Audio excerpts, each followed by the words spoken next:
কিন্তু আমাদের না কিছুটা সময়ের জন্য হইল এক হয়ে যাওয়াটা একদম সময়ের দাবি এবং আমাদের প্রাণের দাবি। কে মাযহাবি, কে লামাযহাবি, কে ওয়াহাবি, কে সুন্নি, আপাতত এই বিষয়টা বাদ দিয়ে সবাই এক হয়ে যেতে হবে। ঠিক শোনেন, কিছুদিন পরে আবার না হয় আমরা শুরু করলাম যে ভাই শোনো, এবার হাত কোথায় বাঁধবা, কদিন পরে শুরু করি। কখন? আগে আমাদের গোড়াটা মজবুত করে নিন। সবাই এদিকে তাকায় বুঝেন, একজন, দুইজন, তিনজন, চারজন, আমরা চারজন মিলে একটা দল। শক্তি কম না বেশি? চারজনের চারটা দল, কম না বেশি? চারজনের এক দল, শক্তি কম হলো না বেশি? চারজনের চার দল, কম। তাহলে চারজনে মিলে এক হওয়া, এটা শক্তি বেশি। কিন্তু কোনো এক কারণে আমরা চারজনের মধ্যে একটু দ্বন্দ্ব ঝগড়া হয়ে গেছে, চারজন আলাদা হয়ে গেছি, আর চারজনে বলতেছে আমি ঠিক, উনি বলে উনি ঠিক, উনি বলে উনি ঠিক, উনি বলে উনি ঠিক। আল্লাহ তাআলা বলেন, মাঝে দিয়ে যে অতিটা হয়ে গেল, তাযহাবানি হুকুম, তোমাদের শক্তি খর্ব হয়ে গেছে, এই শক্তি দুর্বল হয়ে যাওয়ার কারণে তোমরা কিন্তু বিপদে পড়বা। এই মুসলমানদের সবার মাঝে একটা কথা, চা স্টলে, দোকান ঘাটে, রাস্তার ঘাটে সবার মাঝে কথা হলো, হুজুররা এক হয়ে গেলে খবর আছে বান্ধে বুঝায়, হুজুররা এক হয়ে গেলে সমস্ত পাতিপন্থীদের অবস্থা খবর আছে। এটা হলো সাধারণ পাবলিকদের কথা। রাস্তাঘাট এই সাধারণ পাবলিক বা আপনি আমরাও সাধারণ, তা আমাদের সবার একটা কথা, বিভিন্ন মিডিয়া মাধ্যমে সবাই খালি বলে, যদি নিয়ে যায়, যদি ওকে ঘুরে যায়। তো সবার এই কথাগুলো সামনে রেখে আমি কিছুদিন একটু পড়াশোনা করতে লাগলাম যে যদি এক হয়ে যায় এটার কোনো সমাধান আছে কি। আমি পড়াশোনা করে দেখলাম, আপাতত মৌলিকভাবে 9টি বিষয়ে যদি গুরুত্ব দিতে পারে মুসলমান, তাহলে মুসলমানদের মধ্যে একতা এটা আশা করা যায়। কয়টা বিষয়? এটা আমার পড়াশোনা, বাকি আরো বিজ্ঞ ওলামায়ে কেরাম আরো বেশি বলবো। তা আমার কাছে পড়াশোনা করে মনে হলো 9টা বিষয়ে গুরুত্ব দেওয়া দরকার একতাবদ্ধভাবে যদি আমরা কিছু করতে চাই। 9টি বিষয় আমি সংক্ষেপে বলি, এরপর বিস্তারিত। 9টি বিষয় সংক্ষেপে মনে রাখেন। 1 নম্বর, প্রতিটি মুসলমান ইসলামে পরিপূর্ণভাবে অনুপ্রবেশ করতে হবে। 2 নম্বর, প্রত্যেকটা মুসলমানের এই মানসিকতা থাকা যে আমি আল্লাহর দ্বীনের সহযোগী হব।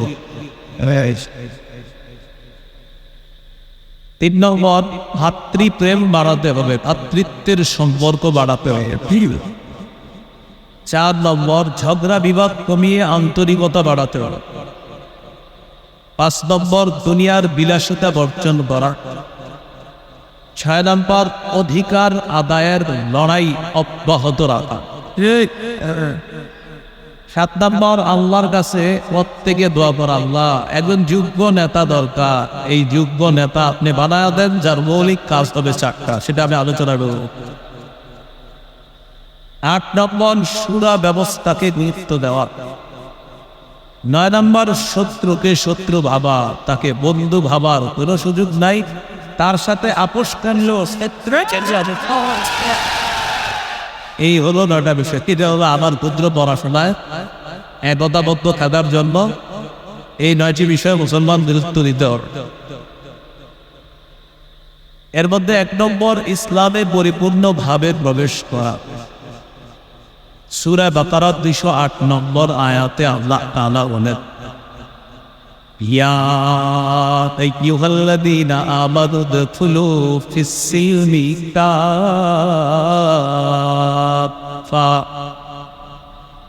হে ঈমানদারগণ, তোমরা ইসলামে পরিপূর্ণভাবে প্রবেশ করো। সিলমুন শব্দটি সিনের উপরে জবর দিয়ে পড়া যায়, সিনের নিচে জের দিয়ে পড়া যায়। সিনের নিচে জের হলে হবে সিলমুন, অর্থ হবে ইসলাম। সিনের উপরে জবর হবে সালবুর, অর্থ হবে শান্তি। যদি হয় উদখুলু ফিস সালবি কাফা, অনুবাদ হবে তোমরা শান্তিতে পরিপূর্ণভাবে প্রবেশ করো।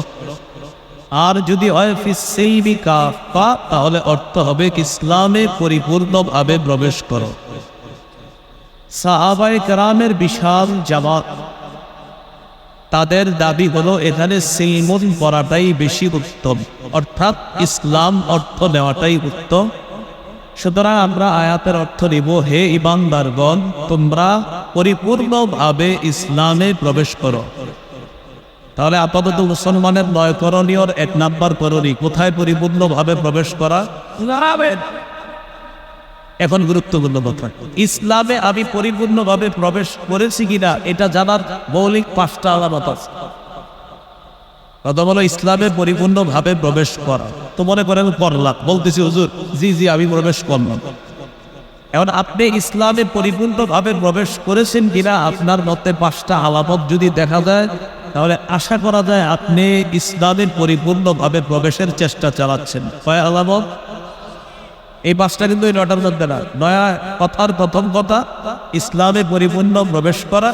আর আমি পরিপূর্ণ ইসলামে প্রবেশ করলাম কিনা, ইসলাম আমার মাঝে পূর্ণাঙ্গ আছে কিনা, এটা জানার জন্য মৌলিক কয়টা লক্ষণ দেখতে হবে?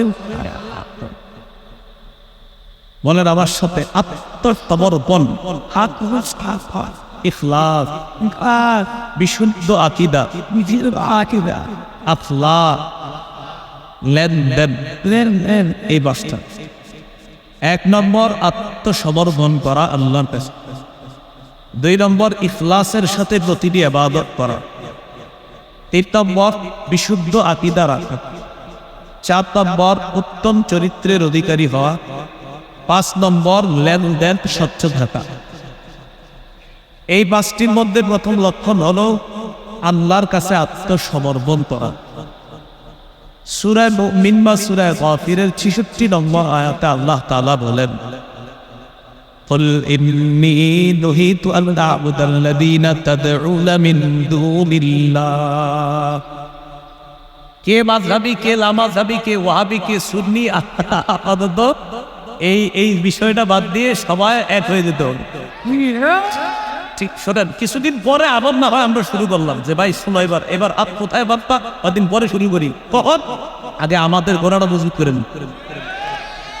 মজবুত করার পরে এরপর না হয় হইলো কি, যে তুমিও মুসলমান আমিও মুসলমান, এবার আসো কি বলো, হাত কই বান্ধব এটা নিয়ে কথা হবে, তো চলেন এবার কথা বলি। তো আগে কি, আগে চলো আপনারা ইসলামটা একটু মজবুত করে নিন, এরপরে আমরা কথা বলবো, সমস্যা নেই। তো এটা হলো আমার একটা প্রাণের দাবি, মনের দাবি। আপাতত এই ইয়াটা কিছুদিন অফ রেখে আপাতত মুসলমান সবাই ভাতৃত্বের সম্পর্কটা বাড়া।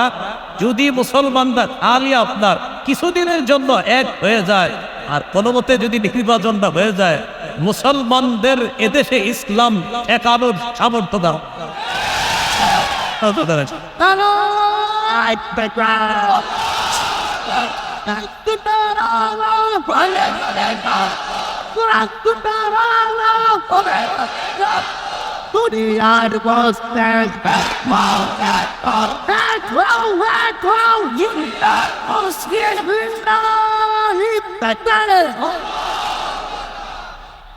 এখন আপনারা এই এক হওয়াটা, এটা কিন্তু কুফরি শক্তিরা চায় না। আমাদের এক হওয়াটা যারা চায় না, কুফরি শক্তিরা চায় না, কিন্তু আমাদের না, কিছুটা সময়ের জন্য হইল এক হয়ে যাওয়াটা একদম সময়ের দাবি এবং আমাদের প্রাণের দাবি। জানি না কি হয়, আল্লাহর কাছে আমরা দোয়া করতে থাকি, আল্লাহ তৌফিক দান করেন। এই হলো আপনার 3 নম্বর, ভাতৃত্বের সম্পর্ক বাড়িয়ে দেওয়া। আপনি কে? আমার ভাই। আমি কে? আপনার ভাই। আপনারা কে? আমার ভাই। আমি কে? আপনাদের ভাই। আপাতত এই পরিচয়টা কিছুদিন এক হয়ে দেওয়া। এটা আল্লাহ সূরা হুজুরাতের 10 নম্বর আয়াতে বলেন, ইন্নামাল মুমিনুনা ইখওয়া, মুমিনরা পরস্পর ভাই ভাই। মুমিনরা পরস্পর কি? এবার একটা হাদিস বলি, হাদিসের অনুবাদটা আপনারা সবাই করবেন। সহিহ মুসলিমের বর্ণনা 6000 সহিহ মুসলিমের বর্ণনা 6435 নম্বর হাদিস। এই হাদিসের মধ্যে আসছে রাসূলুল্লাহ সাল্লাল্লাহু আলাইহি সাল্লাম বলেন, লা তাহাসাদু ওয়ালা তানাজাশু ওয়ালা তাবাগাদু ওয়ালা তাদাবারু ওয়ালা ইয়াবি'ু বা'দুকুম আলা বাই'i বা'দিন। বলেন সবাই, তোমরা পরস্পর হিংসা করো না, তোমরা পরস্পর ঝগড়া করো না, পরস্পর বিদ্বেষ পোষণ করো না, একে অপরের ক্ষতি করার জন্য আড়ালে শত্রুতা করো না। একজনের ক্রয় বিক্রয় চলাকালীন আরেকজন ক্রয় বিক্রয় করবা না। এটা হলো কেমন ভাই, মাছ কত 200 টাকা, 195 দেই না ভাই 200 দিলে নিব, তো ঠিক আছে 200 টাকা দেন, তাহলে চুক্তি হয়ে গেল 200। পাশে দিয়ে একজন দেখে মাছটা খুব সুন্দর, আমি 220 টাকা দিই, এটা নিষেধ, গাছটা নিষেধ। তাহলে নবী আমাদেরকে নিষেধ করলেন হিংসা করো না, পরস্পর বিদ্বেষ পোষণ করবা না, একে অপরের ক্ষতি করার জন্য আড়ালে শত্রুতা করবা না। তো আমরা নবীজির কাছে জানতে চাই, হাবিব তা আমরা কি করব? নবীজি বলে দিলেন, কুনু ইবাদাল্লাহি ইখওয়ানা, বলেন হে আল্লাহর বান্দারা, তোমরা পরস্পর আই ভাই হয়ে যাও। তাহলে আমাদেরকে কি হয়ে যেতে বলছে? তাহলে আপাতত হিংসা বিদ্বেষ পরশ্রীকাতরতা লোভ লালসা ইত্যাদি এটা বাদ দিয়ে আপাতত কে কার সাথে বহস তর্ক ইত্যাদি কিছুদিন আমরা রাখি। আপাতত আমরা এক হই যে আমরা তো মুসলমান, যে কোনো মূল্যে এদেশে ইসলাম চাই। মনের দাবি তাদের দাবি, আল্লাহ কবুল করেন। কত গেল? 3। 4 নাম্বার, ঝগড়া বিবাদ কমায়া আন্তরিকতা বাড়ানো। ঝগড়া বিবাদ কমিয়ে আন্তরিকতা বাড়ানো, এটা কিভাবে করা যায়? এটা করা যায় কিভাবে? আমার সাথে ওনার ঝগড়া, আমাদের দুইজনকে বেশি একসাথে বসাইতে হবে। আমার সাথে ওনার ঝগড়া, এই দুইজনে বারবার একসাথে চেয়ারে মুখোমুখি বসাতে হবে, 2 কাপ চা রাখতে হবে, কথা আরো কিছু রাখেন। তো এরকম দুইজনে বসা কথা বলাইতে হবে। আমি এটা বিশ্বাস করি, আমরা দূরে থেকে যে একজন আরেকজনের যতই বিরোধিতা করি, সামনে বসায় দেখবেন আমাদের মতো আপন কেউ। এই ঝগড়া কমায় আন্তরিকতা বাড়াতে হবে। এই ব্যাপারে আল্লাহ তাআলা বলেন, ওয়া আতিউল্লাহা ওয়া রাসূলাহু ওয়া লা তানাযাউ ফাতাফশালু ওয়া তাযহাবা রিহুকুম। তোমরা আল্লাহর আনুগত্য করো, নবীর আনুগত্য করো। ওয়া লা তানাযাউ, তোমরা পরস্পর ঝগড়া করো না। যদি ঝগড়া করো ফাতাফশালু, দুর্বল হয়ে যাবা। ওয়া তাযহাবা রিহুকুম, তোমাদের শক্তি খর্ব হয়ে যাবে। সবাই এদিকে তাকায় বুঝেন, 1 জন 2 জন 3 জন 4 জন, আমরা 4 জন মিলে একটা দল, শক্তি কম না বেশি? 4 জনের 4টা দল, কম না বেশি? 4 জনের 1 দল, শক্তি কম হলো না বেশি? 4 জনের 4 দল, কম। তাহলে 4 জনে মিলে এক হওয়া, এটা শক্তি বেশি। কিন্তু কোনো এক কারণে আমরা 4 জনের মধ্যে একটু দ্বন্দ্ব ঝগড়া হয়ে গেছে, 4 জন আলাদা হয়ে গেছি, 4 জনে বলতেছি আমি ঠিক, উনি বলে উনি ঠিক, উনি বলে উনি ঠিক, উনি বলে উনি ঠিক। আল্লাহ তাআলা বলেন, মাঝে দিয়ে যে অতিটা হয়ে গেল, তাযহাবা রিহুকুম, তোমাদের শক্তি খর্ব হয়ে গেছে। এই শক্তি দুর্বল হয়ে যাওয়ার কারণে তোমরা কিন্তু বিপদে পড়বা।